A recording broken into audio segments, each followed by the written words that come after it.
বাপেরা, নওজোয়ান তরুণেরা, এ নবী পাকের প্রেমিকেরা, হযরত খাতুনে জান্নাত ফাতিমা আয-জাহরা রাদিয়াল্লাহু তাআলা আনহা স্বামী হযরত শেরে খোদা মাওলা আলী রাদিয়াল্লাহু তাআলা, তিনি এমন করে স্ত্রীকে বললেন, এ ফাতেমা রে, আমার তোমার নাই নাই হলো এই বাচ্চা হাসান হোসেন দুটো কয়েকদিন পানি খেয়ে রয়েছে, একটু ভাববেন, শুনবেন, দিলের গভীরে একটু কথাকে নিয়ে যাবে, তাদের উপরে মহব্বত ভালোবাসা রেখে শুনবে, দিলটা থেকে ভেঙে গিয়ে চোখ দিয়ে পানি বেরিয়ে যাবে।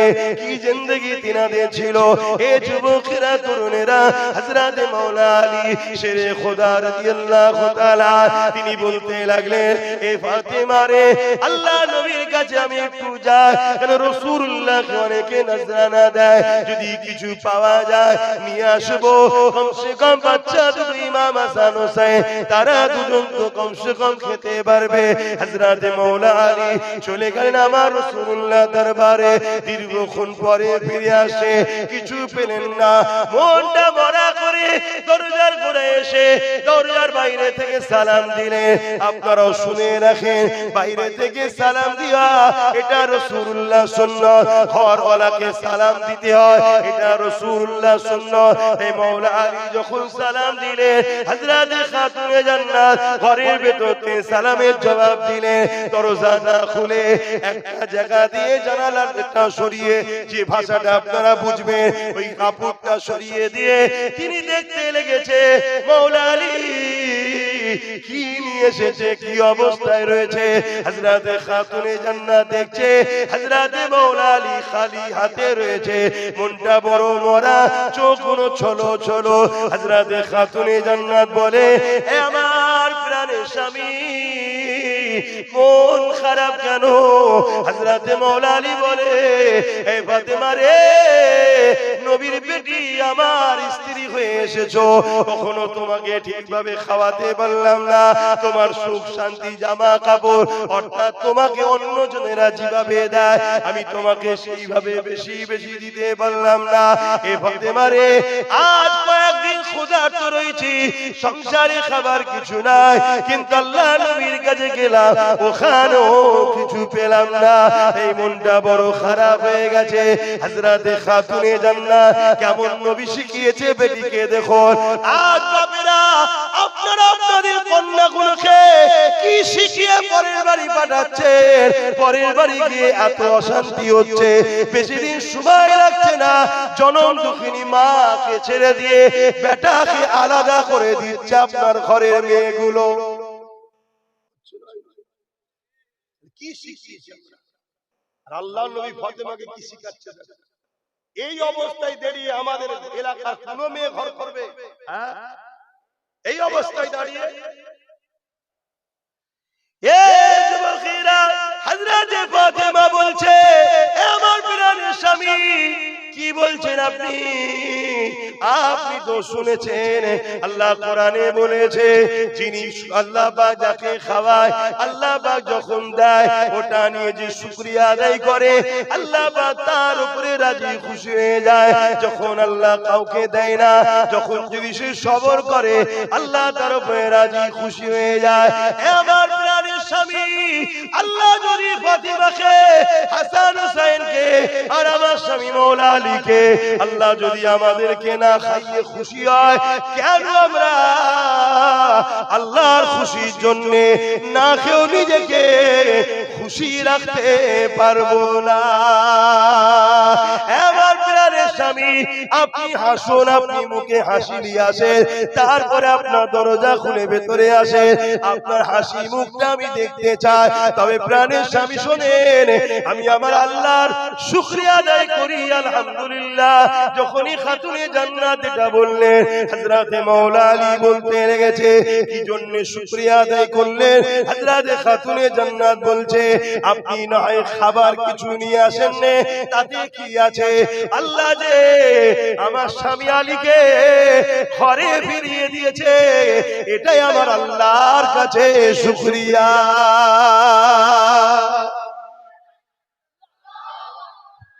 আল্লাহ, আজকে কত স্বামী আছে টেনশনে টেনশনে রাস্তায় যায়, গাড়িতে অ্যাক্সিডেন্ট করে মারা যায়।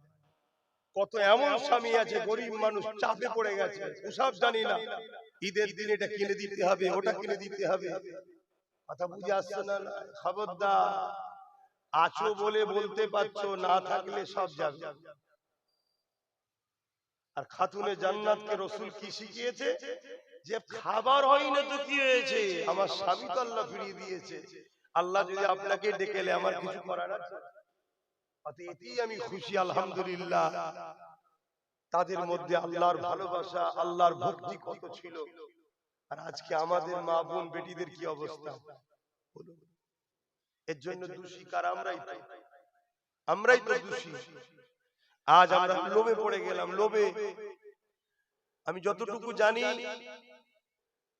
আমার আব্বাদের দিকে যদি চলে যাওয়া যায়, অর্থাৎ তোমাদের দাদু, যারা যুবক আছে দাদু, যত কমই হোক প্রত্যেকটা বাড়ি গড়ে 7-8টা করে ছেলে। কথা কি ভুল বলতাম নাকি? প্রত্যেকটা দাদুর গড়ে 7-8টা করে ছেলে, প্রত্যেকটা। কথা বুঝে আসছে না?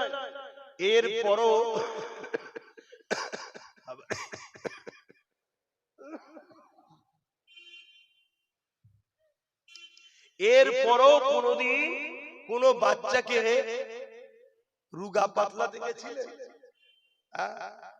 কাউকে শুকাতে হয় না, আল্লাহ শুকর। আর এখন একখানা কি 1.5খানা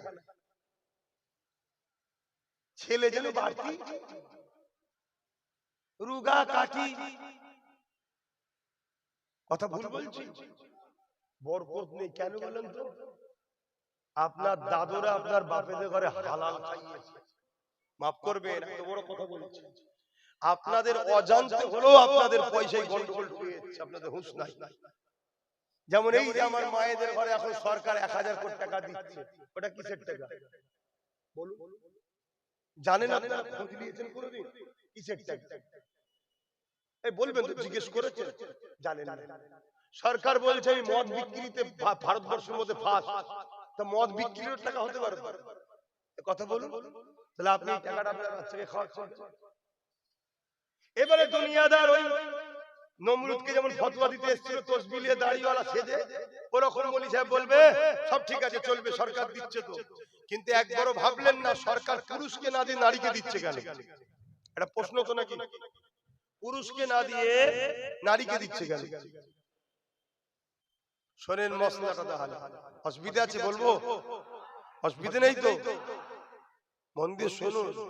ভালো লাগলে লিখছেন, আজ থেকে জানার পরে আর তওবা করে দেন। আর এরপরও মনে হয় যে হুজুর আমি যদি নালি আমি টার্গেটে চলে আসবো, আমার জানের ক্ষতি হবে, তাহলে নিয়ে নেন। নিয়ে আল্লাহকে বলবেন, আল্লাহ আমি জান বাঁচাবার জন্য নিলাম, কিন্তু এটা আমি খরচ করছি না। এটা নেকি নিয়ত নয়, নেকি ছাড়া। নেকি ছাড়া কাউকে দিয়ে দেন, অর্থাৎ পরিচয় দেবেন না যে অমুক দিয়েছে, তাহলে নেকি রাখেন। কিছু বুঝতে পারছেন? এমন গরিব পথচারী গরিবকে দিয়ে দেন। এটা একটা পরিকল্পনা চলছে, সেই পরিকল্পনাটা শুনুন। আল্লাহ নবী বলেছেন পুরুষদের ইনকাম যদি খারাপ হয়, শরিয়াতে পুরুষরা হলো গার্জিয়ান, যদি ইনকাম খারাপ হয়, নারীকে যদি খারাপ পয়সার ইনকামের খাদ্য খাওয়ায়, নারীকে কিয়ামতের দিন আল্লাহ ধরবে না যে হারাম খেয়েছিস কেন বল। শুনছেন তো? ধরবে পুরুষকে।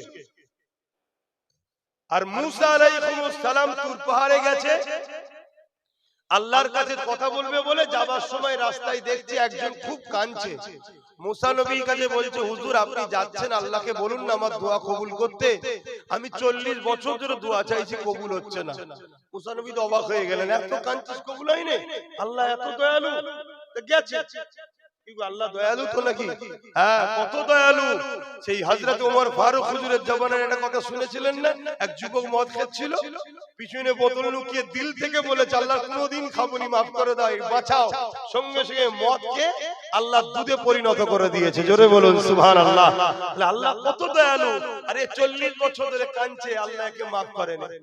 কিন্তু মনে রাখবেন আমার নবীর উম্মত, আমাদের জন্য অনেক রকম ফ্যাসিলিটি আল্লাহ দিয়েছে যেটা অন্য নবীর উম্মতদের দেয় নাই। মুসা আলাইহিস সালাম ওই সময়তে ওই যুবকটার জন্য দোয়া চাইছে, আল্লাহ ওই লোকটাকে আপনি maaf করে দিন। আল্লাহ পাক বলছেন মুসা ওকে আমি কোনোদিন maaf করব না। কেন? আল্লাহ মাফ করবেন না, বলছো হারাম খাই। শুনছেন তো, হারাম করে দোয়া কবুল করব না। তাহলে আজ আমরা পুরুষ মানুষ ইনকাম করতে গিয়ে ইদিক উদিক খেতে গিয়ে যদিও গন্ডগোল হয়ে যায়, আমাদের দোয়া যদি কবুল নাও হতো, আমাদের ঘরের মেয়েগুলোর কিন্তু দোয়া কবুল হতো। তাহলে বিপদের সময় ওরা যদি সাহায্য চাইতো, আল্লাহ আপনি সাহায্য করেন আমাদেরকে, কবুল হতো। তার গোড়াটাও মেরে দিল। ওই ইনকামটা তোমার মায়ের, তোমার বোনের, তোমার বেটির অর্থাৎ মেয়ের ইনকাম, ওই ইনকাম যখন হারাম হয়ে যাবে হারাম খাওয়ার জন্য, তার দোয়া আর কবুল। পলিসিটা বুঝতে পারছেন? বাবেরা, নওজোয়ান তরুণেরা, এ নবী পাকের প্রেমিকেরা, আসেন ইব্রাহিম নবীর কথা বলতেছিলাম, আগুনে ছুঁড়ে ফেলে দিল। এ নওজোয়ানেরা, আল্লাহ পাক বলে দিলেন, আগুন রে আমার ইব্রাহিমের জন্য আরামদায়ক ঠান্ডা হয়ে যা। এই আগুনের মধ্যে ফুলের বাগান আল্লাহ করে দিলে। ইব্রাহিম নবী তার মধ্যে ঘুরতে ফিরতে লেগেছে। আল্লাহকে ভয় করো যুবক, আল্লাহর উপরে ভরসা করো, লোভ লালসা করো না গো। আল্লাহ তোমার আমার জন্য যথেষ্ট। মনে রেখে দেবে, আল্লাহর ভয় যাদের হৃদয়ে আছে, দুনিয়ার কোন শক্তি তাদেরকে মিটাতে পারবে না। নবীর প্রেম আদব যাদের হৃদয়ে আছে, দুনিয়ার কোন শক্তি তাকে মিটাতে পারবে না। এ নওজোয়ানেরা, আজকে দুনিয়া একদিকে যেমন আমাদের অন্তর থেকে আল্লাহর ভয়কে বার করে নিয়ে দুনিয়ার তাগুতি শক্তির ভয় ঢুকাতে লেগেছে, এবং আমাদের ঘরে হারাম খাদ্য খাওয়াতে লেগেছে। দুনিয়া খেয়াল করে দেখো, মুসলমান এলাকাতে মেলার আড্ডা তৈরি হচ্ছে, মুসলমান এলাকা দেখে দেখে মদের দোকান দেওয়া হচ্ছে, মুসলমান এলাকা দেখে দেখে জুয়ার আড্ডা বসানো হচ্ছে, মুসলমান এলাকা দেখে দেখে গানের আসর বসানো হচ্ছে, খেলা মেলা গান যাত্রা মুসলমান এলাকা দেখে দেখে করা হচ্ছে। কেন করা হচ্ছে? যাতে করে মুসলমান ঘরের ছেলে মেয়েরা এই খেলা, এই গান, এই মেলা, এই যাত্রা, এই সুদ, এই ঘুষের মধ্যে জড়িয়ে যায়। জড়িয়ে যখন যাবে, আল্লাহ পাক ওদের উপরে নারাজ হয়ে যাবে। যখন নারাজ হয়ে যাবে, আমি এদেরকে যখন কতল করব, হত্যা করব, মেরে দিতে চাইবো, এরা তখন আল্লাহ পাকের সাহায্য পাবে না। এটা একটা পরিকল্পনা চলতেছে, এর থেকেও মারাত্মক পরিকল্পনা। এ যুবকেরা, তরুণেরা, সরকারি ভাবে তোমাকে আমাকে হারাম খাদ্য খাইয়ে দিয়ে কাফের বেঈমান বানাবার পরিকল্পনা চলছে। এর থেকে আরো ভয়ঙ্কর পরিকল্পনা, এমন করে একদল দাড়ি টুপিওয়ালা দ্বারা তোমার আমার হৃদয় থেকে আল্লাহ নবীর প্রেম আদবকে বার করার চেষ্টা চলছে। হাজারো রকম দিক দিয়ে তোমাকে আমাকে মিটিয়ে দিবা একটা পরিকল্পনা চলছে। এই সমস্ত পরিকল্পনা থেকে বাঁচার জন্য তোমাকে আমাকে রাসূলুল্লাহর কদমে যেতে হবে। আমার নবীকে মহব্বত করো, আমার নবীকে প্রিয়ার করো, আল্লাহকে ভয় করো, লোভ লালসা করো না। যে হালে আল্লাহ রেখেছে ওই হালে তুমি শুকরিয়া আদায় করো। জীবনে কখনো উপর দিকে তাকাবে না, সর্বসময় নিচের দিকে তাকিয়ে থাকবে। তাহলে দেখবে দুনিয়ার জীবনটা তোমার আনন্দ খুশিতে কেটে যাবে। বুঝতে পারছেন? উপরে কখনো তাকাবে না, নিচে। তার মানে তুমি মোটরসাইকেল নিয়ে যাচ্ছ, চার চাকা, ওটা দেখুনি, নিচেই সাইকেল নিয়ে কেউ যাচ্ছে তাকে দেখো। তোর সাইকেল, আমার মোটরসাইকেল আছে, আলহামদুলিল্লাহ যাচ্ছি। আর তুমি যদি ওইটা দেখো চার চাকা, তাহলে তুমি লোভে পড়ে যাবে। তুমি নিচেরটা দেখো। আর যে সাইকেলে যাচ্ছে তার উচিত তার নিচেরটা, অনেক সাইকেল নেই, হেঁটে হেঁটে কাজ করছে। আল্লাহ তবুও একটা মিলিয়েছে, শুকরিয়া, জানে শান্তি পাবে। আর যে পায়ে হাঁটছে সে আরো নিচেই চাকা, অনেকের পাই না। আল্লাহ তো তোমায় দিয়েছে। কথা বুঝে আসছে? উপর দিকে যদি তাকিয়েছো, তখনই তোমাকে শয়তান ভেতরে ঢুকে গেল। না, ও সব বুঝি না, ও চুরি করে হোক, ডাকাতি করে হোক, ইদিক উদিক করে হোক, ঝেড়ে হোক, আর আমার একটা দরকার, ব্যাস ওই খেয়ালে চলে গেলে, তখনই তোমার মধ্যে লোভ এসে গেল। যখনই লোভ এসে গেল, তখন তোমাকে এই সমাজে একদল ইবলিস শয়তানের ছাড়া চোর আছে, অমনি তোমাকে কেনার জন্য চলে আসবে। কি লাগবে? BMW চলে আসো। কি লাগবে? গাড়ির মাথায় আলো চলে আসো, দিচ্ছি। কথা বুঝছেন না বোঝেন না? কিন্তু তোমার দ্বারা কিনে যখন ফেলেছে, তোমাকে ইউজ করবে কে? ভাই কোন জিনিস কিনলে ইউজ কে করে? সে কথা তো নাকি? এই ঘড়িটা কে ইউজ করছে? আমি কিনেছি। তোমাকে যখন কেউ কিনবে, ইউজ করবে কে? সে। তার মতো করে আজ তুমি আমেনার লালের কাছে বিক্রি হও, তাহলে তোমাকে লে চলাবে কে? আমার রাসূল। তার মতো বানাবে আল্লাহ। আল্লাহর প্রকৃত প্রিয় বান্দা বান্দি তোমায় বানাবে। জোরে বলুন সুবহানাল্লাহ। আমার আওয়াজ বুঝে আসছে তো নাকি?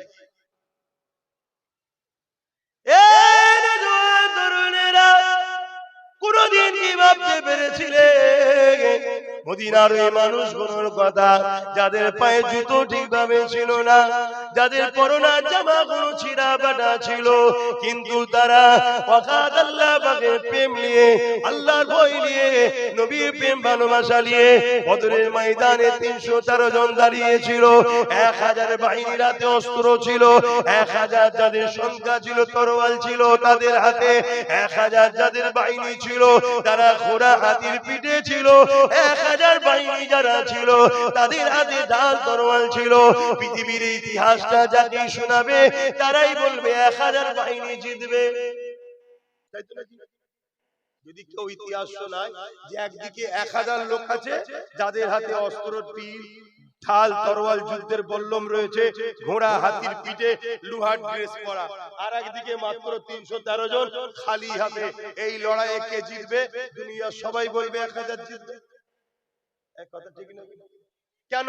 ওদের হাতে অস্ত্র, এদের হাত খালি, ওরা ঘোড়ার পায়ে পিঠে, এরা খালি পায়ে দাঁড়িয়ে, তাদের হাতে যুদ্ধ ড্রেস, এনাদের ছিঁড়া ফাটা জামা। শুনছেন? কিন্তু ইনাদের কাছে যে পাওয়ারটা ছিল ওইটা দুনিয়ার কেউ দেখতে পায় না। সেটা কি? আল্লাহ ও রাসূল। কি? একটু সারা দেন না। আল্লাহ ও রাসূল ইনাদের দিলে ছিল। সাহাবা হুজুররা বলতে লেগেছে, আবু জেহেল বাহিনী যখন আমাদের সামনে দাঁড়িয়েছে, তাদের সংখ্যা 1000 ছিল, তাদের হাতে তীর ছিল, বল্লম ছিল, তাদের দিকে ঘোড়া ছিল, হাতি ছিল, ঠিকই কথা, সব তাদের থাকতে পারে, কিন্তু আমাদের দিকে আল্লাহ রাসূল ছিল। রাসূল যখন আমাদের দিকে আছে, নিশ্চিন্তে আল্লাহ আমাদের সাথে রয়েছে, তাই আমরা তো আনন্দে ছিলাম। বিজয় তো আমাদেরই হবে। লড়াইটা শুরু হয়ে গেল। ওই লড়াইতে 313 জনের কাছে 1000 বিজয় তো দূরের কথা, তারা পরাজিত হতে বাধ্য হয়েছে। 313 জনের কাছে বন্দী পর্যন্ত হয়ে গেছে। এই যুবকেরা, তরুণেরা, এই 313 জন বদর থেকে ইনসাফ কায়েম করা শুরু করলো। এই ইনসাফ কায়েম হতে হতে হতে হতে তামাম পৃথিবীর জমিনে নাই সত্যি ইনসাফ, ইনসানিয়াতকে ওই 313 জনের দ্বারা আল্লাহ পাক প্রতিষ্ঠিত করে দিলেন। অবশ্যই সবটা আমার নবী পাকের কৃতিত্ব। কেন? সাহাবা হুজুরদের মধ্যে বলতে শুনেছে হযরত ওমর ফারুক রাদিয়াল্লাহু তাআলা, যিনি একদিকে ইমাম ছিলেন মসজিদে, আর একদিকে আর্ধেক পৃথিবীর খলিফা ছিলেন, যিনি মসজিদে আকসাকে বিজয় করেছে। এই যুবকেরা, তরুণেরা, আজও সেই জেরুজালেমের মসজিদ আকসা নিয়ে আবার নতুন করে চক্রান্ত চলছে। আমাদের ইমামরা মসজিদে দাঁড়িয়ে দাঁড়িয়ে দাঁড়িয়ে মসজিদে আকসা নিয়ে বলতে পারে না, বললেই গ্রাম থেকে কেউ দাঁড়িয়ে গিয়ে বলবে ওসব কথা কি বলার দরকার, বা তার বলার এনার্জি নাই। দুটোর মধ্যে একটা হতে পারে। কিন্তু আমার ওমর ফারুক, তিনি এমন করে মসজিদের ইমাম যেমন ছিলেন, আবার মসজিদে আকসাকে তিনি উদ্ধার করেছেন, বিজয় করেছেন। আর আজকে আমাদের মসজিদের ইমামরা একটা হক কথা বলতে পারে না। যদি বলে অমনি বলবে কালকে ফজর হওয়ার আগে আপনাকে যেন দেখা না যায়। এ যুবকেরা, তরুণেরা, ইমামের কাজ কি? মানুষের মাইন্ডে ঢুকে গেছে ইমামের কাজ হলো নামাজ পড়াবে আর মুরগিগুলোকে জবাই করবে। না না না, ইমাম একে বলে নে। ইমাম তো শিক্ষা দিয়ে দিল আমার রাসূলুল্লাহ, যিনি মদিনার মসজিদে ইমামতিও করেছে, আবার মদিনার রাষ্ট্রপ্রধান ছিল হযরত ওমর ফারুক, ইমামতি করেছে, আর্ধেক পৃথিবীর রাষ্ট্রপ্রধান ছিলেন। এ যুবকেরা, তরুণেরা, এ নবী পাকের প্রেমিকেরা, হযরত ওমর ফারুক রাদিয়াল্লাহু তাআলা, তিনি এমন করে যখন মসজিদে আকসাকে উদ্ধার করেছেন, বিজয় করেছে, তখন মসজিদে আকসা আকসার চাবিটা পেলে এমন করে জেরুজালেমের বাইতুল মুকাদ্দাসে রোমদের হাতে তখন ছিল। ওই রোমের সম্রাট বলেছিল এই চাবিটাকে আমরা মসজিদ আকসার চাবি ওমর ফারুকের হাতে দেব।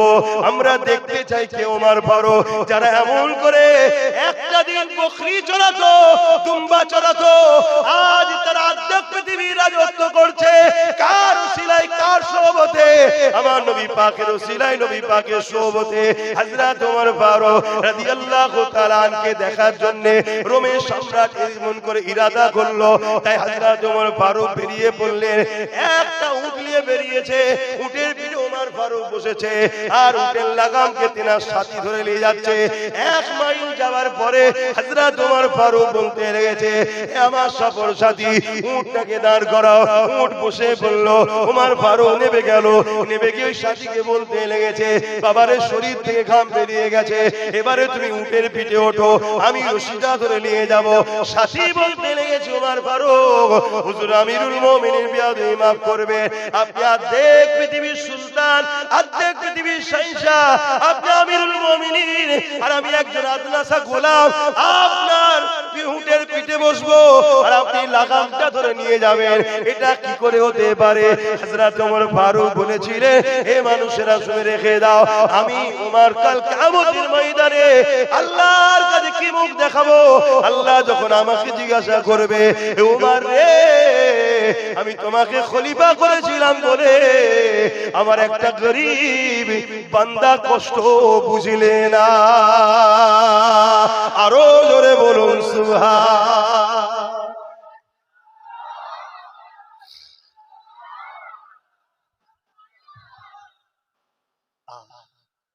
ইনসাফ তো নবীর গোলামরাই বোঝে, ইনসানিয়ত তো নবীর গোলামরাই বোঝে। কারণ ইসলাম তো ইনসাফ করার নাম, ইসলাম তো ইনসানিয়তের নাম, ইসলাম তো মানবতার নাম, ইসলাম তো গরিবদের দরদের নাম, ইসলাম তো খোদা তো মানুষকে খানা খাওয়াবার নাম। তাই আজ আমরা ইনসাফ পাচ্ছি না কেন? সমাজে ইনসাফ যারা করবে তারাই আজকে গোলাম হয়ে বসে আছে। সমাজে যারা ন্যায় দেবে তারাই তো আজকে সন্ত্রাসদের চাটুকারিতা করছে। এজন্য আজকে আমাদের এই দুর্দশা। সেই জায়গা থেকে আব্বাস সিদ্দিকী চেষ্টা করছে তোলার, উঠতে পারবো কি আমি জানি না, কিন্তু এতটুকু জানি যে চেষ্টা করে আমার আল্লাহ তাকে কখনো ছেড়ে দেয় না, তার সাথ দেয়। জোরে বলুন সুবহানাল্লাহ। তাই চেষ্টা করছি আমার বিরাট প্রিয় ছোট ভাইটাকে আমি নাম দিয়েছি, যা এখন মানুষ বুঝবে না, তাই আমি এদিকে ধর্মের দিকে আছি, তুই রাজনীতির দিকে যা।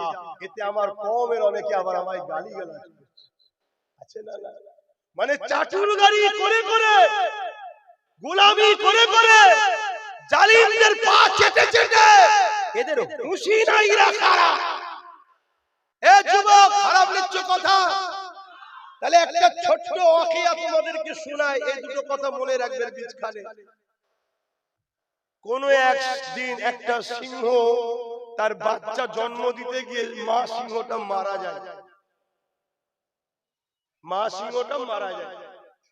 এই বাচ্চাটা কোন ক্রমে একটা ছাগলের পালের সঙ্গে ঢুকে যায়, বন্ধের সঙ্গে, ছাগলের পালের সঙ্গে ঢুকে যায়।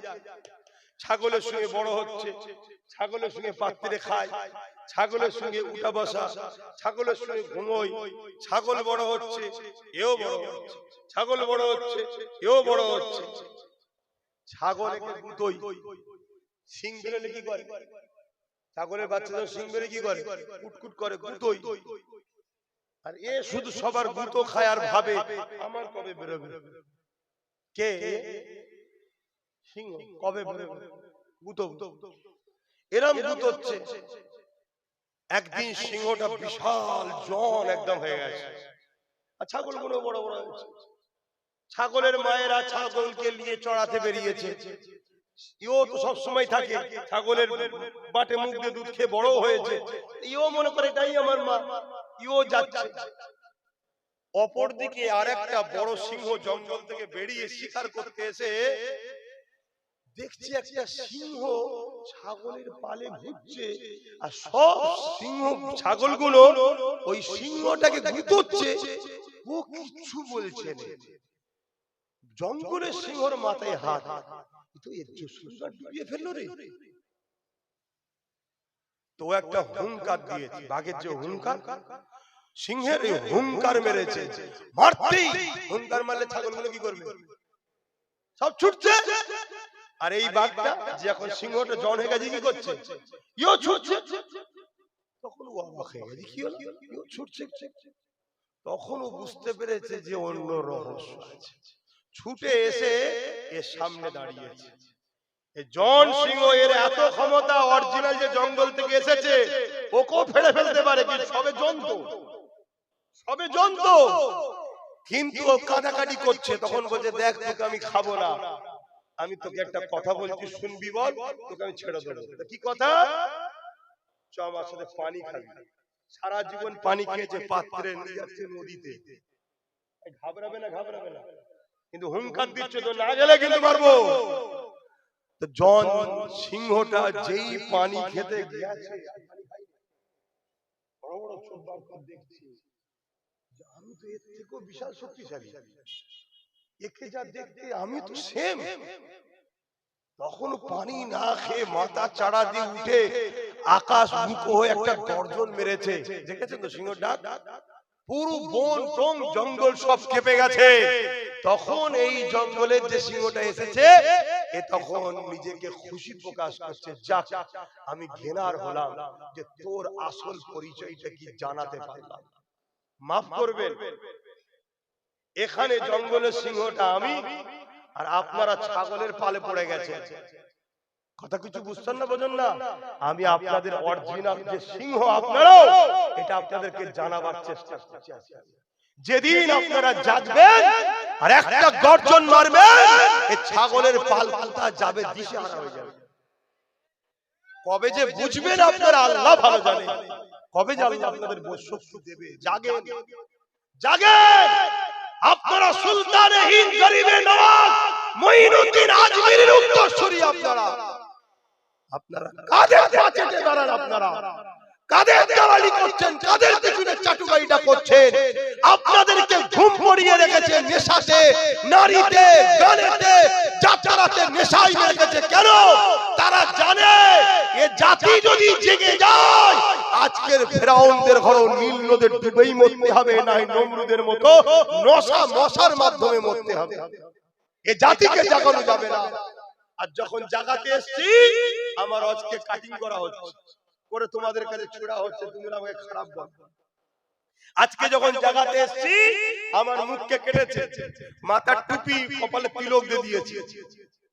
তাহলে বলো, নবী সুন্নতের সামনে তিলক দিচ্ছে, এগুলো কারা করছে? মুনাফিক মুসলমান। কারা করছে? এই আমাদের মধ্যে থাকা মুনাফিক, যারা ওদের কাছ থেকে ভাড়া নিয়ে কাজ করছে। আজকে যখন তোমাদেরকে জাগাতে এসেছি, তখন আমাদেরকে বলা হচ্ছে এগুলো হচ্ছে অমুকের বি টিম, বলছে না? বলে হ্যাঁ, কারণ তোমরা যদি জেগে যাও, তোমরা যদি উঠে দাঁড়াও, আচ্ছা আচ্ছা ফেরাউনের ঘুম হারাম হয়ে যাবে। আচ্ছা আচ্ছা ফেরাউনের ঘুম হারাম হয়ে যাবে। কথা বুঝছো তো নাকি? না মনের মধ্যে সেই একটাই কথা, কি করে পারবো, কি করি হবে? হ্যাঁ, এরা মনে হচ্ছে। তুমি যদি পারবে বলো, এটাই তো প্রথম চটকাই ভুল। তুমি পারবে বলছি না তো, তোমাকে সাকসেসফুলটা দেবে তো আল্লাহ। তোমাকে তো তাওয়াক্কাল তো আল্লাহ হতে হবে, যে আমি ডায়ে বায়ে সামনে পিছনে বুঝি না, এদিকে গেলে খুশি আল্লাহ, যাব, মরতে হয় মরবো, এই হচ্ছে কথা। এবারে তুমি দৌড়িয়ে যাও। তোমার যদি আল্লাহ শহীদ কপালে রাখে শহীদ হবে, গাজী কপালে থাকলে গাজী হবে। এই ইয়াকিন, এই বিশ্বাস রেখে তোমাকে ইয়াকিনের উপরে একটা ডিসাইড ফায়সালা করতে হবে।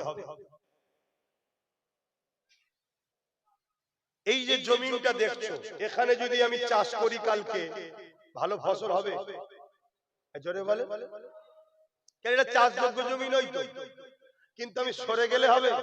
আমি যদি চাষ শুরু করে দিই, কালকে ফল হলো না, সামান্য হলো, তারপর আবার যদি চাষ করি হয়তো ভালো হলো না, আর একটু বেশি হলো, আবার চাষ করি হয়তো অনেক লস হলো, কিন্তু একটা দিন চেষ্টা যদি চালিয়ে যায় এ জমিন চাষযোগ্য হবে না হবে না?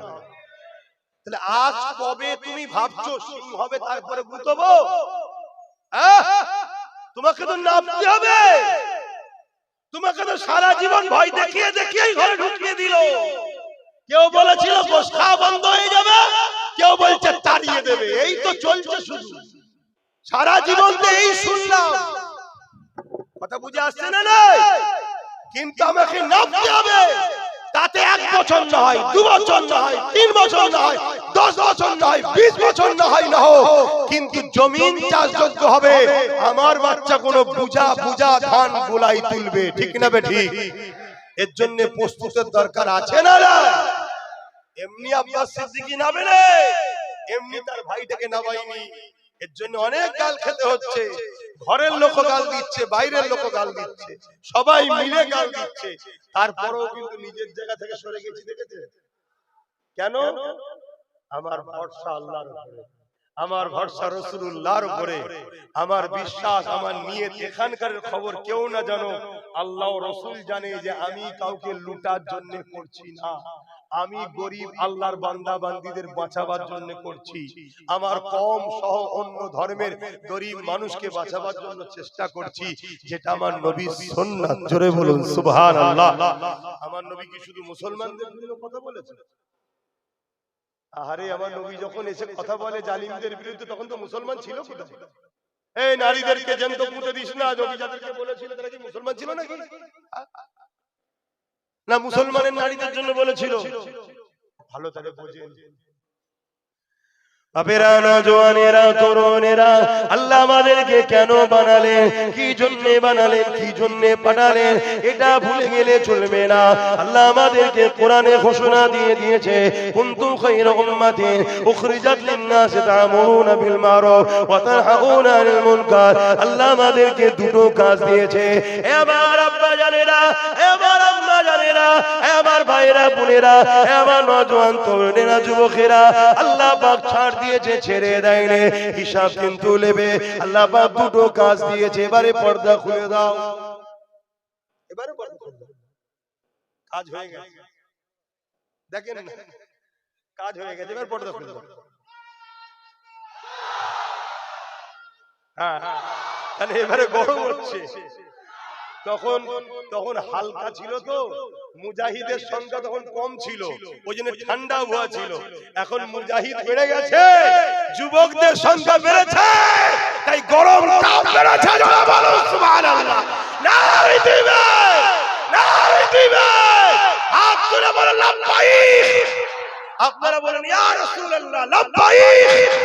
হাত তুলুন সবাই, লাব্বাইক, লাব্বাইক, লাব্বাইক, লাব্বাইক। সাইয়্যিদি ও মুরশিদি, ইয়া নবী, ইয়া নবী, সাইয়্যিদি ও মুরশিদি, সাইয়্যিদি ও মুরশিদি, সাইয়্যিদি ও মুরশিদি। নারে তাকবীর, দুরূদ শরীফ, আল্লাহুম্মা সাল্লি আলা।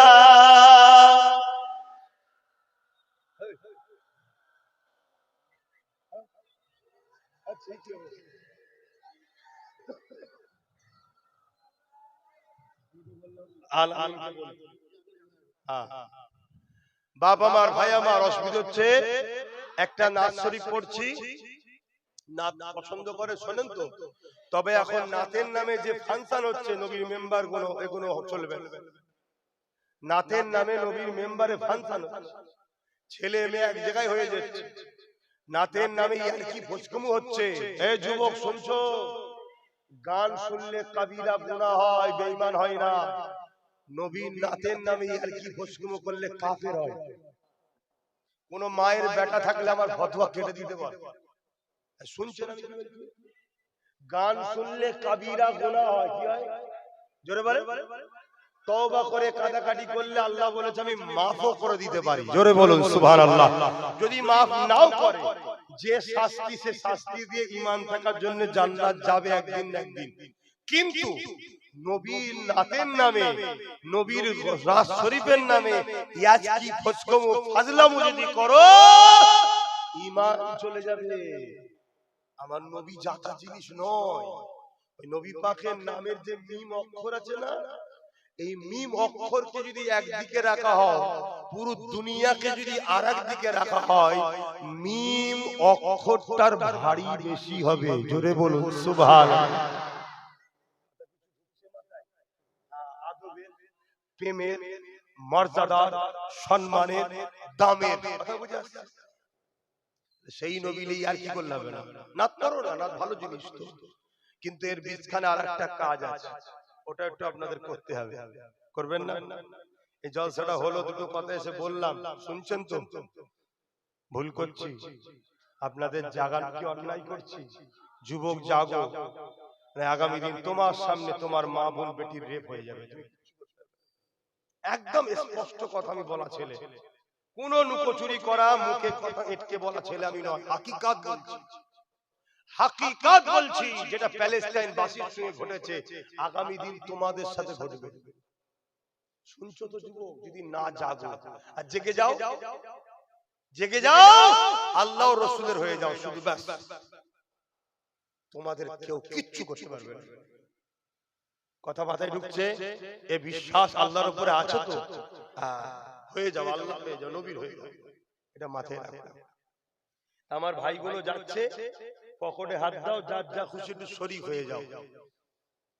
দরুদ শরীফ আল্লাহুম্মা সাল্লি আলা।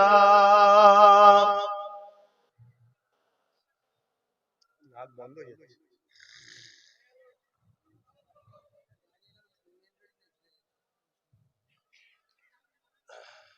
আচ্ছা, আল্লাহ সুস্থ আল্লাহ জলসার জন্য দিয়েছে।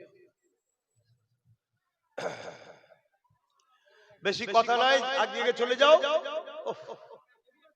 বেশি কথা নয়, আমি নাকটা পড়বো তো, সামনের দিকে থাকলে কি করে হবে? তাড়াতাড়ি যাও। বসো। राते भी मदीने की, बातें भी मदीने की,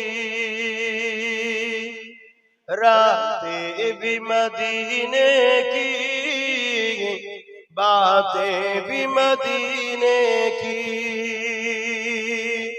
जीने में जीना है, क्या बात है जीने की, अरसा हुआ तैबा की जिस गलियों से गुजरे, अरसा हुआ तैबा की जिस गलियों से गुजरे, इस वक्त भी गलियों से खुशबू है पसीने की। आरो जोरे बोले, আমরা কি নবী পেয়েছি? এ যুবক, ইনি হলেন আমাদের নেতা। এটা কি কাদের পিছনে ঘুরিস তোরা ভাই আমার? ইনি হলেন আমাদের নেতা। 1450 বছর আগে যে রাস্তা, যে গলি, যেখানে যেখানে মক্কা মদিনা তায়েফের ঘুরেছে, আজও সে জায়গায় তুমি চলে যাও, আমার রাসূলুল্লাহর শরীরের পাসিনা ঘামের খুশবু এখনো পাওয়া যায়। জোরে বলুন সুবহানাল্লাহ, আরো জোরে বলুন সুবহানাল্লাহ। আল্লাহ আল্লাহ, ইয়া রাসূলুল্লাহ, ইনাকে লিডার বলে না, নেতা আমাদের একটা, কে? আব্বাস সিদ্দিকী? না না, কে আব্বাস সিদ্দিকী? আব্বাস সিদ্দিকী যদি তোমাকে মুহাম্মদ রাসূলের দিকে জোড়ে, তাহলে আব্বাস সিদ্দিকী জিন্দাবাদ। আর নচেত ভালো বংশের ছেলে হিসাবে বিয়া বিয়ে করতে যাবেন না, দূরে সরে যাবেন। কিন্তু যে রাসূলের সঙ্গে জুড়বে না, সে যেই হোক, মুফতি হোক, মাওলানা হোক, মুহাদ্দিস হোক, ফকিহ হোক, যেই হোক, তার সাথে আমাদের কোনো সম্পর্ক হওয়া উচিত নয়। এটা হবে ঈমানদারদের মিশন একটাই।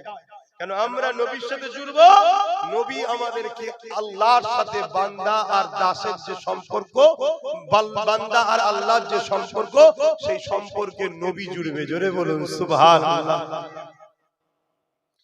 रातें भी मदीने की, बातें भी मदीने की, जीने में जीना है, क्या बात है जीने की। अरसा हुआ तैबा की जिस गलियों से गुजरे, अरसा हुआ तैबा की जिस गलियों से गुजरे, इस वक्त भी गलियों से खुशबू है पसीने की। रातें भी मदीने की, बातें भी मदीने की, जीने में जीना है, क्या बात है जीने की।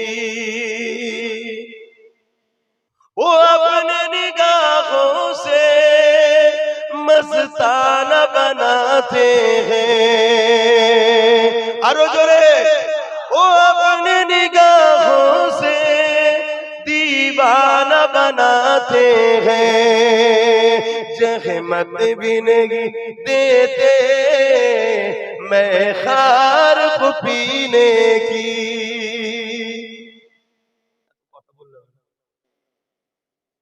जहमत भी नहीं देते मैं खार को पीने की। रातें भी मदीने की, बातें भी मदीने की, जीने में ये जीना है, क्या बात है जीने की। तारीफ के लायक जब अल्फाज नहीं मिलते, तारीफ के लायक जब अल्फाज नहीं मिलते, तारीफ करे कोई इस तरह मदीने की। মদিনা যে তারিফ করবে সেরকম কোনো কথা তো নেই যে মদিনার তারিফ করে করবে। তাহলে মদিনার যদি এত শান হয়, কেন রাসূল মদিনা শরীফকে ভালোবাসে? তাই জোরে বলুন সুবহানাল্লাহ। তাহলে সেই নবীর গোলাম যারা হবে তাদেরকে নবী ভালোবাসে না? তাহলে তাদের কত শান হবে। 800 বছর আগে একটা নবীর গোলাম হিন্দুস্তানে ঘুমাচ্ছে, 800 বছর ধরে এখনো রাজত্ব চালাচ্ছে নবীর গোলাম মুঈনুদ্দিন আজমিরি। জোরে বলুন সুবহানাল্লাহ। পৃথিবীতে সব জিনিস পুরাতন হয়ে যায়, বাপও বয়স হলে দাম কমে যায়, মায়েরও বয়স হলে দাম কমে যায়, পৃথিবীতে সব জিনিস পুরাতন হয়ে যায়। নেতা বুড়ো হয়ে গেলে দলের লোকেরাই পছন্দ করে না, দেখছেন না? নেত্রী বুড়ি হয়ে গেলে দলের লোকই বিরোধী হয়ে যায়, খেলোয়াড় বুড়ো হয়ে গেলে ফ্যান ফলোয়ার পালিয়ে যায়, নায়ক নায়িকা বুড়ো বুড়ি হয়ে গেলে ফিল্ম আর চলতে চাই না। কিন্তু মনে রাখবে, একটা জায়গায় যত বয়স বাড়ে দাম বাড়ে, ওটা হলো আমেনার লালের গোলামি যত করে, গোলামদের বয়স বাড়লে দামও বাড়ে। জোরে বলুন সুবহানাল্লাহ, আরো জোরে বলুন সুবহানাল্লাহ। আল্লাহ রাসূলুল্লাহর গোলাম হন। কথা কম বলবো, সময় কম, কেন আরো আলোচনা আছে, কথা বুঝে আসছে, নামাজ আছে, একটু সালাম দেবো। বসে দেন না দাঁড়িয়ে?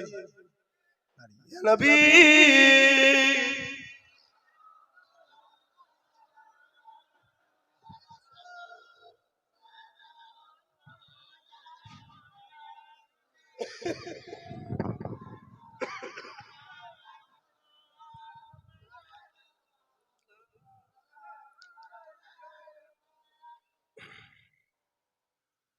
আমি একটা কথা সব জায়গায় আলোচনা করি, আজকেও এখানে একটু করতে চাইছি। সালাম দিয়ে বসার পরে আপনারা যদি শুনতে চান হাত তুলে সাক্ষী দেবেন। সেটা হলো একটু ওয়াকাবলি আলোচনা করতে চাইছি। আপনারা কি শুনতে চান? হাত তুলে সাক্ষী দেন। আলহামদুলিল্লাহ। আগে সালামটা দিয়ে নি, তারপরে বসাবো, বসে ওয়াকাবলি কথা বলবো। طلع البدر علينا من شنيات الوداع وجب الشكر علينا ما دعا لله أهداي يا نبي سلام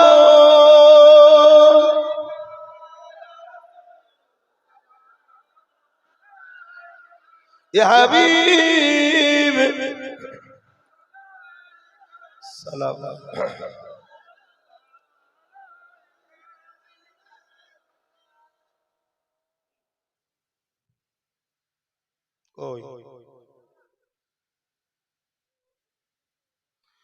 কঠিন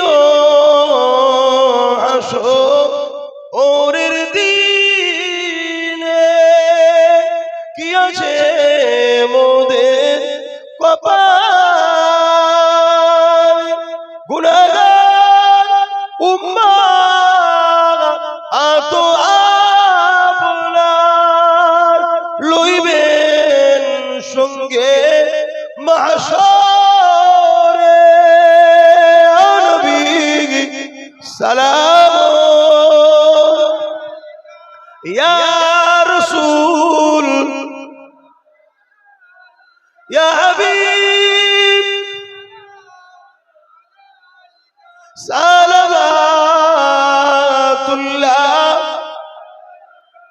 সকলে গায়ে গায়ে বসুন বালাগাল উলাব কাসাবাত তুজা বিজামালিহি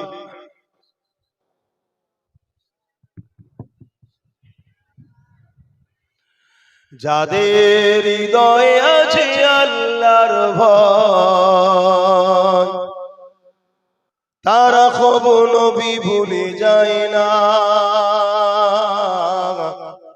আল্লাহর প্রেম ছাড়া এই দুনিয়ায় কারো কাছে কোনো কিছু চায় না।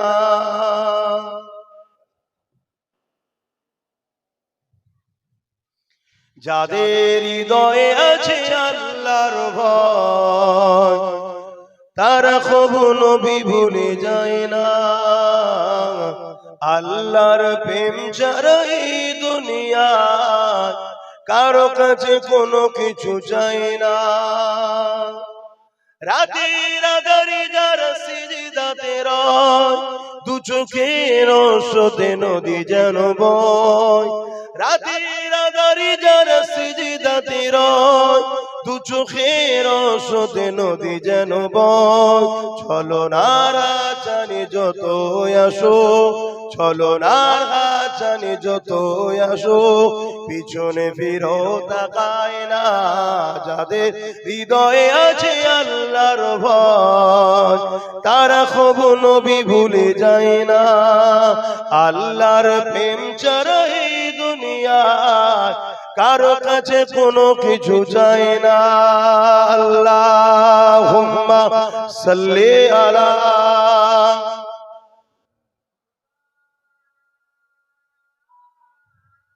আল্লাহুম্মা সাল্লি আলা সাইয়্যিদিনা ওয়া আলা আলিহি।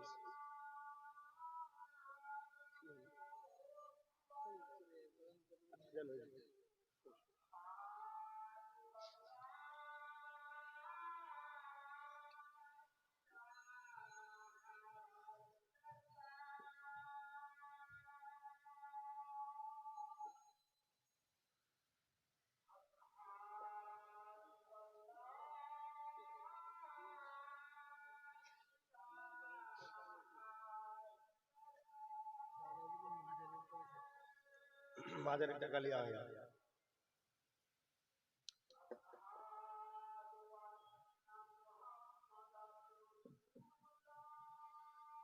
সাল্লাল্লাহু আলাইহি ওয়াসাল্লাম।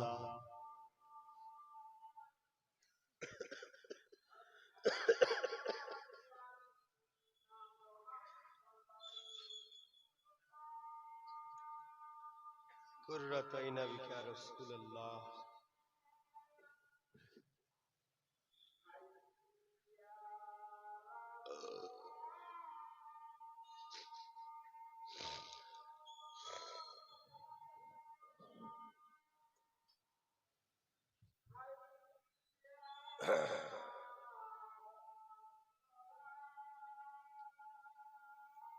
লা হাওলা ওয়ালা কুওয়াতা ইল্লা বিল্লাহ।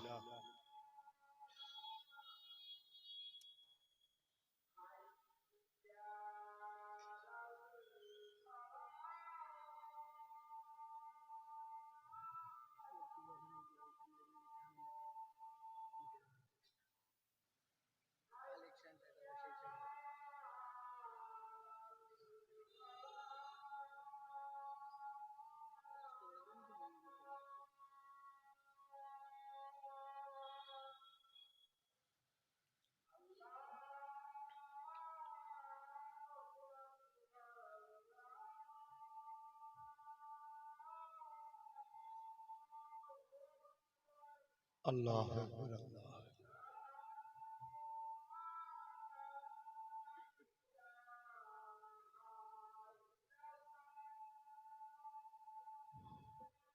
لا إله إلا الله اللهم رب آت محمد وسيلة إنك لا বাপ আজান দিতে চার কথা নয়। 21 অগ্রাণ নলেজ সিটিতে প্রোগ্রাম হয় জানেন তো, 2 বছর করতে পারিনি, এবছর করব বলে ইরাদা করেছিলাম, কিন্তু শুনছি আবার 9 তারিখে নাকি এসআইআর এর একটা খরচা লিস্ট দেওয়া হবে। এসআইআর নিয়েও মানুষ একটু টেনশনের মধ্যে আছে।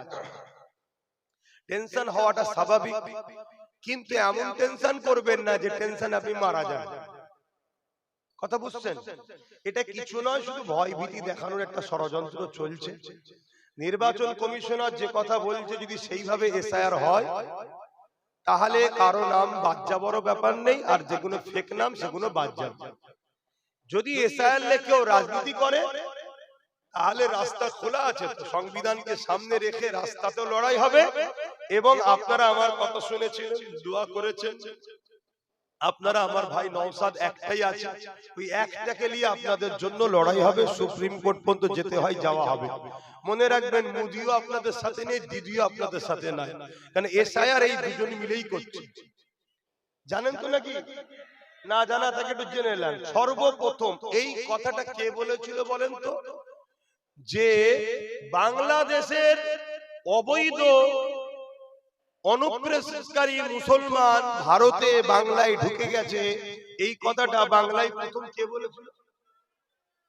আর আজকে ভাবুন, সে আজকে বলছে আমি বেঁচে থাকতে গেলে এসআইআর হতে দেবো না, কেন মুসলমানকে তো বোকা বানাতে হবে। কিন্তু ফুল এসআইআর হচ্ছে, সে ডিব্বি বেঁচে আছে, মরেও না। শুনছেন তো নাকি? তাহলে বেঁচে আছে, তাহলে এসআইআর হচ্ছে না। দ্বিতীয় নম্বর কি এখন বলছে? যতক্ষণ না সবার ফর্ম ফিল আপ হচ্ছে আমি ফিল আপ করবো না, তার মানে সবার কি করাবে? অতএব ও এসআইআর করাচ্ছে, এও এসআইআর করাচ্ছে, ও নির্বাচন কমিশনারকে দিয়ে করাচ্ছে, আর এ রাজ্যের অফিসার 90,000 দিয়েছে এবং 221 কোটি টাকা কম বেশি এসআইআর করা যাতে দ্রুত হয় তার জন্য খরচ করছে। দুজন মিলে এসআইআর করছে, শুনছেন তো? কিন্তু আপনাদের করবেন কি? এখন আপনাদের পাওয়ার নেই। যদি পাওয়ার থাকতো, কেরলের মতো আরো বিভিন্ন রাজ্যে যেমন কেস করে স্থগিত করে দিয়েছে, বন্ধ করে দিয়েছে, সেটা করা যেত, কিন্তু ক্ষমতা তো আপনাদের হাতে নেই। সেই জায়গায় আপনাদের কারণ ফর্ম ফিল আপ করতেই হবে। তো ফর্ম ফিল আপ যখন করবেন একটু বুঝে সুঝে করবেন, ভুল যেন না হয়ে যায়। দুটো ফর্ম জেরক্স করবেন, জেরক্স করে তার উপরে প্রথম করবেন, যদি ভুল হয় কাটাকাটি করে ঠিক হয়ে যাওয়ার পর 10 জনকে দেখিয়ে তারপরে অরিজিনালটাতে ফিল আপ করবেন। দুটো ফিল আপ হয়ে যাওয়ার পর যে বিএলও দিয়েছে যার তার হাতে ফর্ম জমা দেবেন না, বিএলওর হাতেই দেবেন, কিন্তু বলবেন স্ট্যাম্প দাও, সই দাও, এক কপি নেবেন, আর একটা স্ট্যাম্প সই তার হাতে দেবেন, একটা ফটো তুলে রাখবেন যে দিলাম কার হাতে। বাই চান্স যদি কেউ তোমাকে ঠকিয়ে দেয়। ফর্ম যে জমা করছেন কি মানে আছে? তাহলে নাম্বার চলে যাবে, ঠিক না বেটি? তুমি ভাববে আমার নাম্বার গেল কেন? রাস্তায় নেবে হইয়ে করলে হবে, পুলিশ নেবে পিটিয়ে লাল করে ফেলবে, কেন পাওয়ার নেই তোমার পুলিশ ওদের। এই ভুল বলছি নাকি? তাহলে তুমি কি করবে? ওই যার হাতে ফর্ম জমা দিয়েছিলে তার নামে তখন আমরা মামলা করব। কান টানলে মাথা আসবে না, আমি দিয়েছি অমুককে, ওকে ধর, ও ওকে ধর, কোর্ট ডাকবে সবাইকে। কথা বুঝে আসছে? ঘাবড়িয়ে নিজের জীবনের ক্ষতি করবেন না। আজকে একটা রয়েছে, একটা লড়াই করছে। যদি আপনারা একটা পায়া দিতেন তাহলে একে দিয়েই লড়াই করাতাম। কেমন? ওই যে চেয়ারে বসে আছে মৌলানা সাহেব, হাফেজ সাহেব বসে আছে, খারাপ নেবেন না, উদাহরণ দিয়ে বলছি। হাফেজ সাহেব এখন নেতৃত্ব দিচ্ছে, ধরুন হাফেজ সাহেবের 3টে পায়া, একটা কিন্তু আমাদের। হাফেজ সাহেব এখানে বসে আমাদের বিরুদ্ধে বলতে পারবে?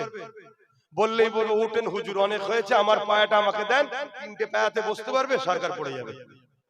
অতএব নিজেদের রাজ পাওয়ারের দরকার আছে না? না। অনেক হুজুর আছে জলসা করছে, অনেক বক্তা আছে জলসা করছে, আলহামদুলিল্লাহ করুক, আমাদের একটু রাজ পাওয়ারেরও দরকার আছে। আমি আব্বাস সিদ্দিকী জলসা মাহফিল করছি, আমার ভাইটাকে দিয়েছি ওই দিকে, তুই ওই দিকে থাক। ওই দিক থেকে কামিয়াবি আল্লাহ করুক, এই দিক থেকে তোমাদের কিছু সমস্যা হলে হুজুর আমি তো আপনার সেই ভালোবাসার ভাই, ভালোবাসার চাচা, আমি ওকে বলে করিয়ে দেবো। এর জন্য পাওয়ারের দরকার আছে না? নাই। এটা বোঝেন, সব দিবার দরকার নেই তো। কথা বুঝে আসছে না? কিন্তু সব দিনের শেষে কি বলবে? যে সবই বুঝছি, ডাকাত ঢুকে পড়বে। কি বলবে? ডাকাত ঢুকে পড়বে। আমি তো 15 বছর ধরে কাউকে ঘরের পাহারা দিলাম, ধরুন এই ঘরের পাহারা কাউকে 15 বছর ধরে দিচ্ছেন, আর তার আগে কোনোদিন ডাকাত ঢোকে নেই। পাহারাদার নতুন যখনই এসছে তারপর থেকে 15 বছর ধরে শুধু ডাকাতি ঢুকছে। তাহলে বুঝতে হবে পাহারাদারের সঙ্গে ডাকাতের সেটিং। বলুন বলুন বলুন বলুন। হ্যাঁ, এনাই কি করে ঢোকে? তাই পাহারাদারকে এরপরও বলছি, যদি সত্যি তোমার ডাকাত রুকাত শখ থাকে, ডাকাতকে তো রুখতে আমরা চাই। কিন্তু ডাকাত তো আমার বাড়িতে চুরি করে, তুমি তো পাহারাদার।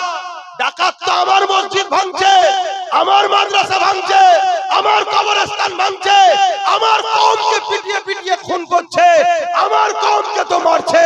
যদি রুখতে হয় আমাদের রুখবো আমরা। তাই আসো একসাথে করি। ঠিক না বেটি? এই জোরে বলুন ঠিক না বেটি? এখানেই বোঝা যাবে ডাকাত আর চোরের সঙ্গে সেটিং কেমন। আসবে না, বলবে না না না না ওসব আমাকে দাও। তার মানে কি? আমি তোমায় দেবো আর আমি নিশ্চিন্তায় ঘুমাবো, তুমি রাত্রে ডাকাত এলে চোর খুলে দেবে, দরজা খুলে দেবে, আর ও চুরি করে নিয়ে তোমাকে ভাগ দিচ্ছে। কথা শুনছেন? আচ্ছা, জীবনে কোনোদিন শুনেছেন কোন জায়গাতে ডাকাত ঢুকতে চোর লাগায়? এটা আমরা করেছি, গর্বের সাথে বলুন না করেছি না করেছি। যাক, ভুলটা যদি বুঝতে পারেন তাহলে পরিবর্তন হয়।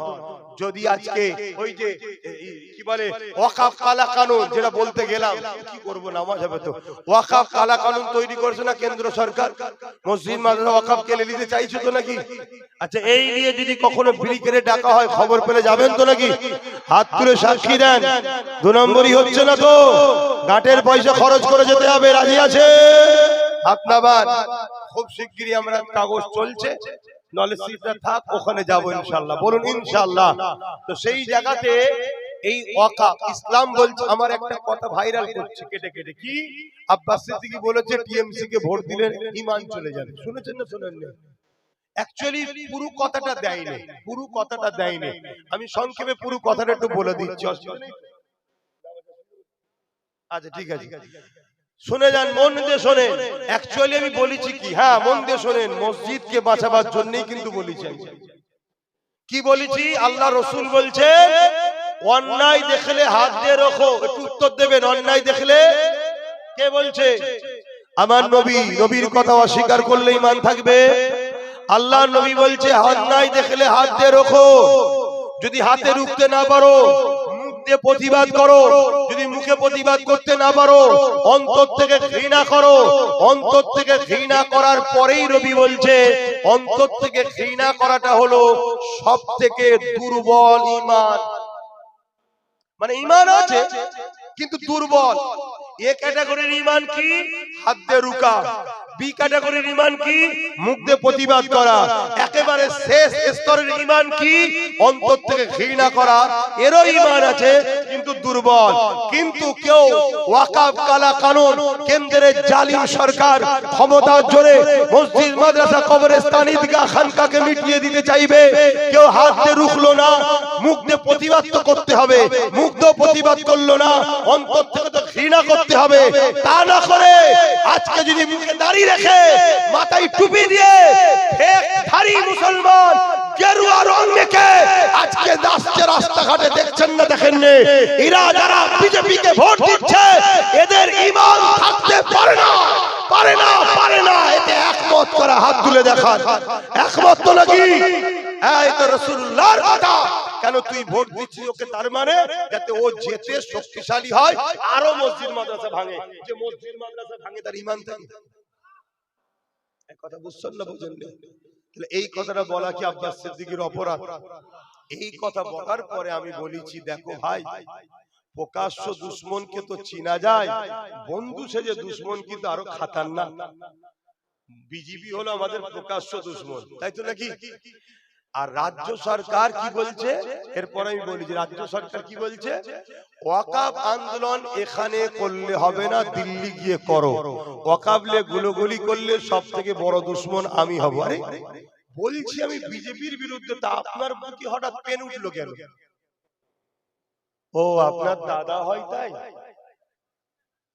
তাই আপনার গায়ে লেগেছে? তাহলে আপনি ঘুমটা দিয়ে দুশমন ও প্রকাশ্য আপনি বন্ধু সেজে, তাহলে আপনিও মসজিদ মাদ্রাসার বিরুদ্ধে। তাহলে বলুন, মসজিদ ভাঙবে কেন্দ্র সরকার আর আমরা রুখতে যাব, এ বলবে রুকা যাবে না। এরও বিরুদ্ধে হাত দিয়ে লড়াইয়ের দরকার আছে না? না, আওয়াজ দিয়ে বলবেন, মুখ দিয়ে প্রতিবাদের দরকার আছে না? নাই। যদি হাত দিয়ে মুখ দিয়ে প্রতিবাদ করতে না পারি, কমসে কম অন্তর থেকে ঘৃণা করে দূরে সরে যাওয়া দরকার আছে না? নাই। এরপরও তা না করে কোন মুসলমান যদি একে ভোট দিয়ে জিতিয়ে শক্তিশালী করে, তার মানে এই বাংলায় কেউ মসজিদের হয়ে কথা বলবে আর এ তাদেরকে জেলে ভরবে, এই মাদ্রাসায় ওয়াকফের হয়ে কথা বলবে, এ তাদেরকে কেস দেবে, পুলিশ দিয়ে পিটবে। এই কাজ যে মুসলমান করবে, ওই মুসলমানের ঈমান থাকতে পারে না, পারে না, পারে না। কেন? রাসূলুল্লাহর হাদিস, মিশকাত শরীফের হাদিস, মন দিয়ে শুনে রাখো। দাও যুবক আমার, নামাজ পড়ো, ৭২ দল জাহান্নামে যাবে। নবী এমনি বলেন, রোজা রেখো, ৭২ দল জাহান্নামে যাবে, এমনি বলেন।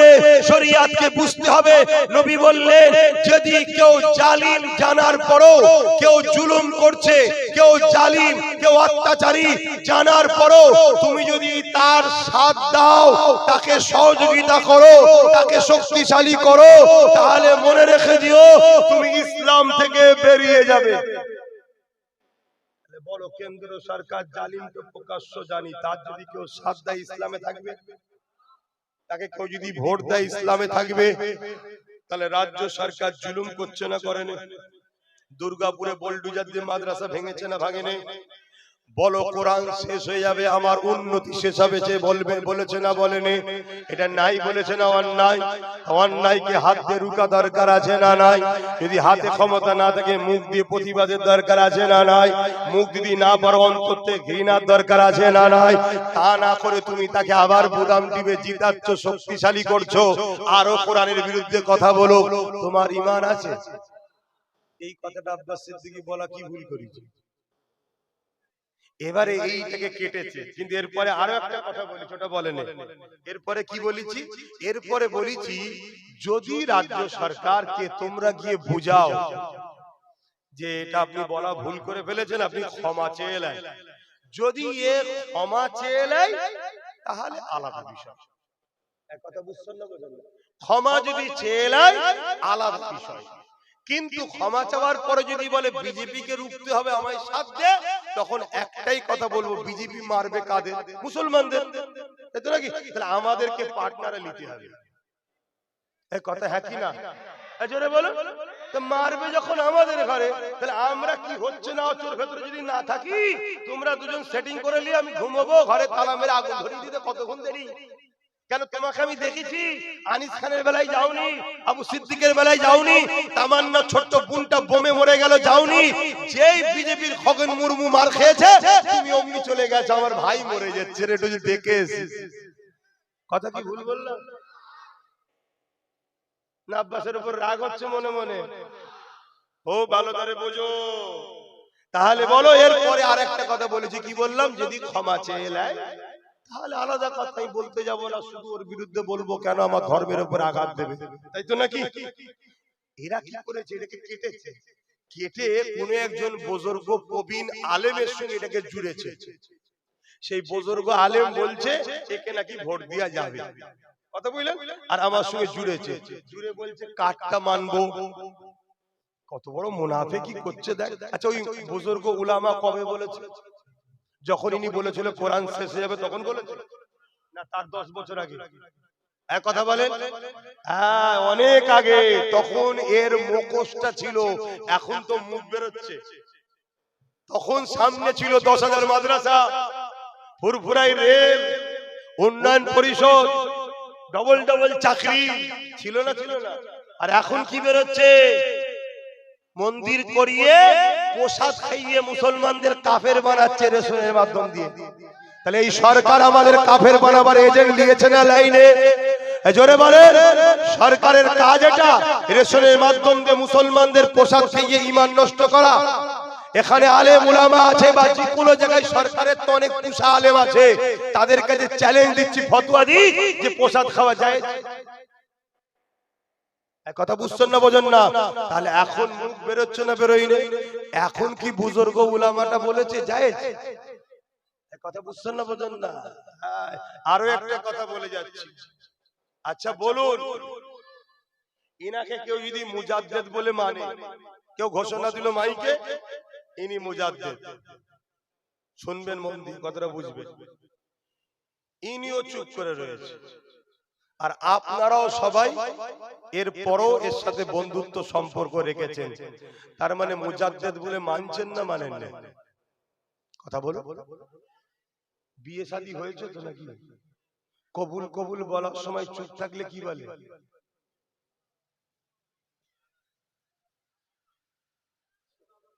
চুপ থাকা হায়ের লক্ষণ, কাঁদলে সমস্যা হয়ে যায় রে বুকা, ফতোয়া জানে না। চুপ থাকা হায়ের লক্ষণ, লজ্জায় বলতে পারে না হয়ে গেছে, দাদি বলবো ও ঠিক আছে রাজি, এ চুপ করে আছে। আর আপনারাও আমি মুজাদ্দেদ বলেছি আমার বিরোধী না করে এর সাথেই আছেন, তাহলে আপনারাও মুজাদ্দেদ বলে মানলেন না মানলেন না? আচ্ছা কেউ যদি কাউকে আল্লাহ বলে আর সে যদি চুপ করে থাকে আর আপনারা যদি তার সাথ দেন, তাহলে ফতোয়াটা কোথায় যাচ্ছে? হাওড়া জেলার নির্মল মাঝি মমতাকে আল্লাহ বলেছে, এরা রাজনীতির নামে আমার ধর্মটাকে কি করছে? এই এলিয়ে জায়গা দরকার আছে না নাই? এই বাংলায় কেউ একজন বলেছিল মাদ্রাসায় জঙ্গি তৈরি হয়, আমরা প্রমাণ করে দিয়েছিলাম মুহাম্মদ রাসূলের গোলামরা গরীব হতে পারে, মুহাম্মদ রাসূলের গোলামরা তোমাদের পিছনে ঘুরতে পারে, মুহাম্মদ রাসূলের গোলামরা অভাব অনটনের জন্য তোমার কাছে হাত পাততে পারে, কিন্তু বেঈমানেরা এটা মনে করুনি তোমরা বলবে মাদ্রাসায় জঙ্গি তৈরি হয় তারপরেও তোমাদেরকে মেনে নেব, এটা কিন্তু মেনে লাইনে মুহাম্মদের গোলামরা। আমরা প্রমাণ দিয়েছিলাম মাদ্রাসায় জঙ্গি তৈরি যখন হয় জঙ্গিদের বাচ্চারা তোদেরকে ভোট দেবে না, আমরা সেদিন প্রমাণ তাকে দিয়েছি না দিইনি? জোরে বলুন দিয়েছি না দিইনি? আজকে কেউ যদি বলে অমুক আল্লাহ, অর্থাৎ নির্মল মাঝি মমতাকে বলবে আল্লাহ, মমতা বলবে কোরআন শেষ হয়ে যাবে, এরপরও মুহাম্মাদের গোলামরা আজ আমাদের আল্লাহর পক্ষ থেকে পরীক্ষার দিন এসেছে, আমাদেরকে দেখাতে হবে আমরা কোন বিজেপি বুঝি না, কোন লাল সবুজ নীল বুঝি না, আমরা পৃথিবীতে সবার সঙ্গে লড়তে রাজি আছি, জান দিতেও রাজি আছি। আল্লাহ ও নবীর বিরুদ্ধে যে যাবে তার সঙ্গে আমরা লড়াই করে বেঁচে থাকতে রাজি নয়, তাকে আমরা তালাক দিতে রাজি করাছি। হাত তুলে দেখাও, হাত লম্বা করে বলো রাজি আছেন? রাজি আছেন? এরপরও আজকে বলে যাচ্ছি যদি ক্ষমা চেয়ে এলাই, যদি ক্ষমা চেয়ে এলাই আমি এ কথা আর বলবো না, শুনছো তো নাকি? আর ক্ষমা যদি না চাই আমি একবার নয় 1000 বার বলবো, কোন মুসলমান আপনার অসুবিধা আছে এই অসুবিধা আছে, যদি এই কথাতে কোনো মুসলমানের অসুবিধে হয়, আমি ওই মুসলমানের জন্য একটা ডাউটফুল কথা বলে যাচ্ছি। ডাউট হচ্ছে, ডাউট কি, আপনি তো আমাদের জমিনে এসেছেন ঠিকই, চাষ অন্য কেউ করেছে। কথা কিছু বুঝলেন না, বোঝেননি? কেন মুসলমানের বাচ্চা, মুসলমানের খুন সব করতে পারে, নবীর বিরুদ্ধে, আল্লাহর বিরুদ্ধে, কোরআনের বিরুদ্ধে যে হবে তার সাথে কখনো গলা মিলাতে পারে না। হিন্দু আমার ভাই, দলিত আমার ভাই, আদিবাসী আমার ভাই, সাঁওতাল আমার ভাই, সবার সঙ্গে উঠবো, মিশবো, কারবার করব, দল করব, রাজনীতি করব, সব করব, ততক্ষণ পর্যন্ত যতক্ষণ তুমি আমার ধর্মে আঘাত দেবে না। শুনছেন তো? ঠিক এটা তো তারাও মানে নাকি? আপনি যদি কোনো হিন্দু ভাইদের ধর্মে আঘাত দেয়, আপনার সঙ্গে সে মিশবে? তার কাছে তারটা প্রিয়, আমারটা আমার কাছে প্রিয়। তাহলে তুমি রাজনীতি করতেছো, মানুষের রুজি রুটি চাকরির কথা বলো কেন? তুমি বলতে গেলে ধর্ম যার যার উৎসব সবার, এই উৎসব সবার। এই নিয়ে কোন আলেম ওলামা কেউ প্রতিবাদ করে? শুনেছেন কখনো? কিন্তু এর পরেও আমি বলছি, সবার সাবজেক্ট হয়তো এক নাও। আমি যখন লড়াই করছি, আপনারা ওলামারা এক শ্রেণী আমার বিরোধী করছেন কেন? আপনাদের তো উচিত আব্বাস সিদ্দিকী যেটা বলছে তার জায়গায় দাঁড়িয়ে ঠিকই বলছে, বাপ সে ঠিক, এটা তো বলা দরকার নাকি? আজকে এই যুবক ছেলেরা যদি একবারের জন্য মেনে নেয় ধর্ম যার যার উৎসব সবার, সঙ্গে সঙ্গে হয়ে যাবে। কেন উৎসবের সেরেক আছে, শুনছেন তো নাকি? সেরেককে বিশ্বাস করা যায়? তাহলে মুশরিক হয়ে যাবে। তাহলে কিভাবে আমাদেরকে কাফের মুশরিক বানাতে এরা চাইছে দেখছেন? রাজ ক্ষমতার জোরে।